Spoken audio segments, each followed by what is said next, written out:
You're watching Dallas Mavericks Today by Chat Sports. Be sure to hit that subscribe button for some more Dallas Mavericks news and rumors throughout the rest of the season and on into the offseason as well.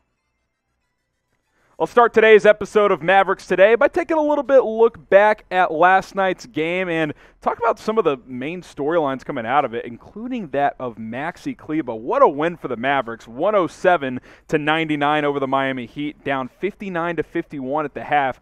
Clamped down in the second half, hold Miami, the top seed in the Eastern Conference, to 40 points. The defense was terrific.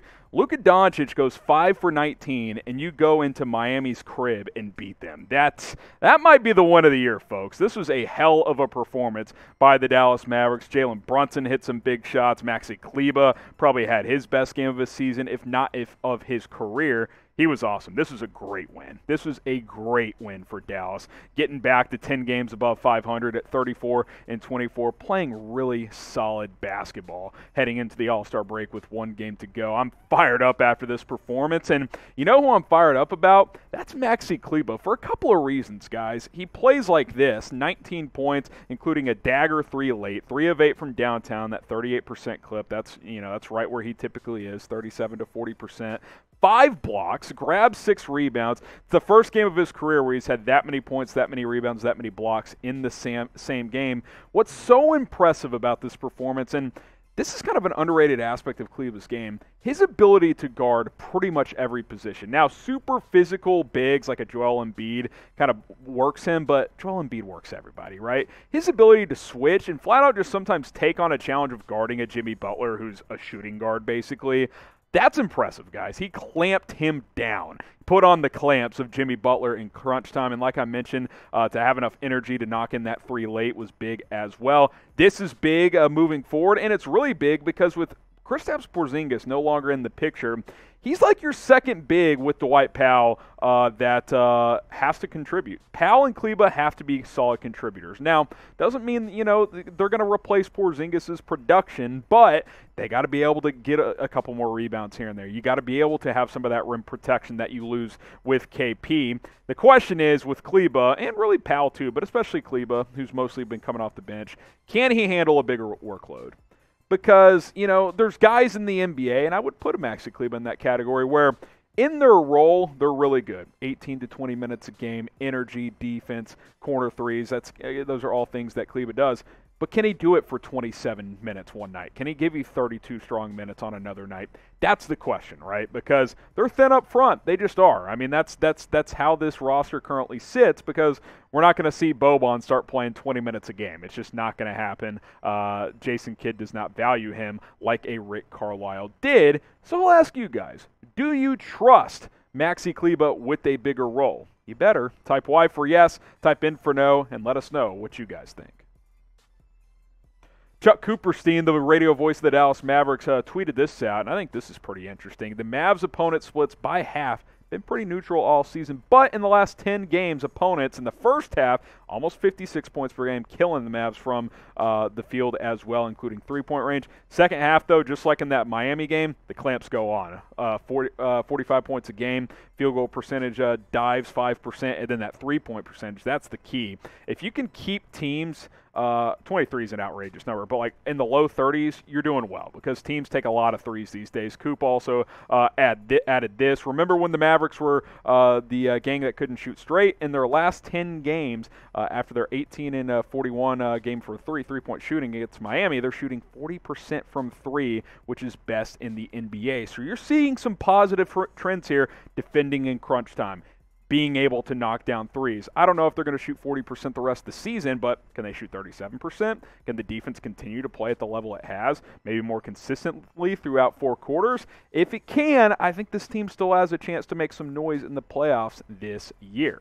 Something I know is in absolute certain is the hoodie in this deal that we're offering you guys. This hoodie is usually over $60. Right now it's just over 40, 30% off at chatsports.com/MFFL hoodie. If you're a true MFFL, go pick this up today. Stay warm. Just a classic, simple. Sometimes you see all these shirts and hoodies. There's all these designs. Like, I don't know if you've seen the All-Star shirts this year. They're trash. Just get this simple hoodie here. chatsports.com/MFFL hoodie, and stay warm and rep the Mavericks in the process.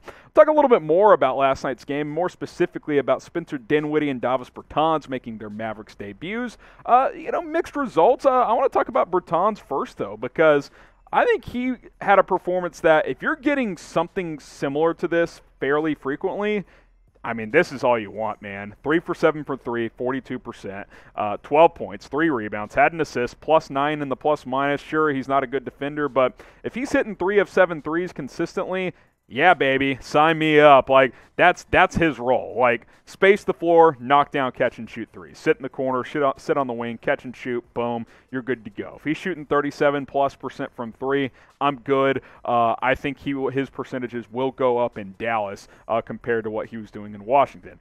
Talk about Dinwiddie a little bit. Yeah, a little more choppy for him. I think it's going to take a little bit more time for him to kind of find his niche, find his role. 4 points. 5 assists, though. I believe he ended up with 0 turnovers. This is a guy that does not turn the ball over, which I really like and I value, especially in a backup point guard. 0 for 4 from the free throw line. I saw people freaking out like, oh, my God, he can't make free throws. He's 81% this year. I'm just going to chalk that up to one bad night at the line. I'm not too worried about there. I do think, in general, his role and his fit could take a little more time, especially because Jason Kidd, a lot of what he's done throughout this year is, yes, Luka and Jalen Brunson start together and they close together, but they also stagger those guys a little bit too, so one of those guys is always on the court, and if one of those guys is in the game, well, what's Dinwiddie's role? He's not great off ball, so I think Jason Kidd may need to find some minutes where Dinwiddie gets more of an opportunity as the primary ball handler, because I think that is where he can flourish the best, because he's not really a catch-and-shoot guy, whereas especially Brunson, he can play off ball and catch and shoot. That's no problem for him. Who had the better debut? Type D for Spencer Dinwiddie. Type B for Davis Bertans. I'll go Bertans. I don't think there's any doubt. But I'm still excited about Dinwiddie. I think both these guys, there's some positive signs moving forward. Get your votes in. Better debut. Look at our old friend, all things Mavs, Jimmy Crowther. If you're watching, we miss you, buddy. Hope you're doing well. He's still active on the Twitter game when it comes to the Mavs. Tweeted this out. Goran Dragic spotted at the Mavs versus Heat game last night. He was. There are pictures out there. After the game, he was seen chatting it up with fellow Slovenian Luka Doncic and some of the Mavericks staff before leaving. Hey, man, listen, I'm not going to be one of those guys where, that means he's coming to Dallas, but I will say this. I'm still open to it. I personally have not closed that door. I think the Mavs have. Maybe that changes, but based on what Nico Harrison said after the trade deadline, the addition of Spencer Dinwiddie, it just doesn't seem likely that they would go that route. But I continue to say it. He's better than Trey Burke. I mean, he's probably better than Ntilikina, although I value his defense on occasion. But listen, if he doesn't like offers he's getting elsewhere, if he wants to come back to the Mavs, play 10, 12 minutes a game, let's do it, man. He is definitely better than Trey Burke, in my opinion. We'll see what happens. There's certainly going to be some suitors out there, but I don't know if Dallas will get in the mix or not. Would you still sign Goran Dragic? Pair up the Slovenians. Type S for sign. Type P for pass. Again, if I were in charge, I'd cut Trey Burke and sign Dragic, but I don't think they're going to go that route. Let me know what you guys think down in the comments. All right, subscribe to Dallas Mavericks Today. More news and rumors all season long. Be sure to hit that big subscribe button here on the channel, because just because the trade deadline's over doesn't mean our coverage stops. We will continue to break down everything happening with this team and rumors that are circulating, buyout candidates over the next couple of weeks. We'll see if Dallas gets involved. Doesn't sound like they will, but if there's any chatter out there, we will certainly get in the mix for that. So subscribe today, youtube.com/MavsTV, and I will continue to bring you the latest around this basketball team. One game to go before the NBA All-Star break, which, of course, Luka Doncic will be involved in. The final game for the Mavericks. Who do they play? Pelicans. Yeah, we could just mention it here. Pelicans tomorrow night, and then it's the All-Star game, or All-Star weekend. So that will be exciting. After the break, look at that schedule. Wow. You need to beat New Orleans, because at Utah, at Golden State, at Los Angeles, and then Warriors come to the AAC. So let's get one against the Pelicans. Pelicans get 11 games above 500, and then maybe you split 2 of those 4 coming out of the break. Quick look at the conference standings as well. Dallas right there. I mean, they're in striking distance of Utah. I don't think they can catch Memphis, but to get home field or home court, I should say, in that opening playoff series against the Jazz, that would be nice. So we'll see what happens on that front. All right, guys, we'll probably have a couple more videos before the All-Star game, so subscribe, like I mentioned, and we will have you guys covered. Appreciate you guys for tuning in to Dallas Mavericks Today.